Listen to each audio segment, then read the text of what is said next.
Emmanuel Delmas avec moi aujourd'hui, en train de se partager quelques fines bulles de champagne. Emmanuel Delmas est un sommelier avec un parcours parisien bien rempli, je crois.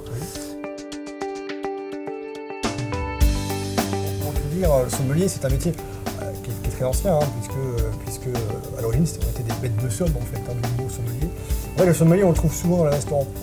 Alors c'est vrai qu'idéalement, il faut travailler au départ dans les restaurants, donc une formation spécifique avec un diplôme spécifique, une mention complémentaire de sommelier ou alors un bac pro de sommelier, qui passe souvent après des études de cuisine et de serveur. Œnologue, on va dire, c'est un peu le chimie, c'est celui qui va conduire à la transformation du sucre en alcool, donc du jus de raisin en vin. Sommelier, ça a plutôt un rôle plus commercial, de lien avec le consommateur quand il est dans un restaurant. Tu peux un peu définir ça en fait. Alors, il est vrai que, comme je dis, hein, l'œnologue est plutôt technicien et scientifique. Hein. C'est pour ça parce qu'on confond souvent le mot sommelier et œnologue. Oui, voilà. C'est pour ça que dans les formations, systématiquement, la distinction entre œnologue et sommelier. Nous, sommelier, on n'a pas la formation technique. On est plutôt dans le ressenti, dans la dégustation pure. Alors la dégustation, le problème, c'est que c'est pas facile de mettre des mots sur des vins. Il faut bien comprendre qu'un sommelier, en fait, dès le départ, le petit garçon que j'étais, j'avais peut-être 17-18 ans, ne comprenait pas grand-chose et forcément, on apprenait à ressentir des odeurs, comme tout le monde finalement. Et on ne réalise pas qu'il faut des années avant de comprendre. Et il m'a fallu peut-être 2-3 ans déjà, je dirais, pour prendre vraiment du plaisir et c'est de me dire, je pense que j'ai compris quelque chose dans le vin. Donc c'est un apprentissage qui est assez long. Il faut faire preuve de compréhension, d'écoute, d'observation, de curiosité, de passion et d'humilité surtout. C'est un peu le théâtre, hein, je pense que le plan ne demande que ça. Alors évidemment, il ne faut pas avoir peur en fait. Et je crois que, par exemple, quand j'allais à table, il était inconcevable que le maître d'hôtel prenne la commande sans même me dire ce que le client fait. Donc il faut s'intéresser exactement. Voilà. Donc l'intérêt c'est qu'on donne la carte des vins, on ouvre la carte des vins vers madame ou monsieur, parce que par exemple que les dames choisissent le vin.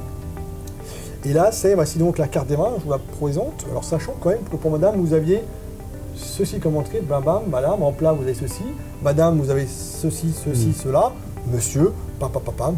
Donc première approche de proposition en fait. Et juste au niveau des plats, on sait exactement qui a pris quoi dès le départ. Et là on donne un quart des vins. Je peux vous garantir que quand un sommelier réagit de la sorte, la table se dit waouh, c'est pas tous les jours qu'on a quelqu'un, un sommelier qui est. Voilà, c'est la première chose. Donc du coup le client, forcément, il va dire là je suis pris en main. On lui laisse le choix, mais il posera toujours la question qu'est-ce que vous me conseillez. Et c'est là qu'on intervient dans l'échange. Voilà, écoutez, avec ce que vous avez pris là, je m'intéresse à quel type de vin vous avez. Voilà. Là, souvent, le client est plutôt dans le dire ah, moi j'ai le Bordeaux, le Bourgogne. À la limite, les appellations, c'est pas trop important, c'est plutôt quel type de saveur vous souhaitez rencontrer en bouche. Vous aimez des vins plutôt plus denses et denses, ça tapisse bien la bouche. Hein. Plutôt des vins assez souples, fins, raffinés, avec des acidités un petit peu prononcées, tanin un petit peu taquinant. On monte, mais les gens, ça leur parle. Ils disent ah, j'aime bien ce type de vin, effectivement. La notion de tactile est importante. C'est l'un des liens, la notion de tactile. C'est le lien qu'on a vraiment avec le client qui a besoin, c'est de comprendre des mots qu'il comprend, qui est plutôt confortable, ou plutôt avec une belle lecture de dégustation, bonbon, avec les ciblés, ça tapisse bien la bouche, plutôt gras, plutôt rond, plutôt fin, raffiné. Ça lui parle et là il dit ah, ça me tente bien.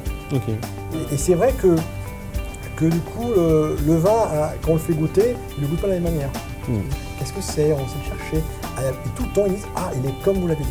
C'est normal parce que le sommelier est là pour goûter tous les vins, la carte des vins. Et on vend des vins très souvent.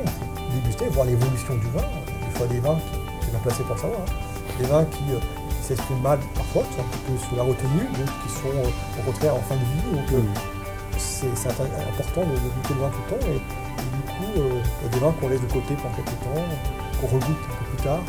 Donc ça, c'est tout le travail du sommelier.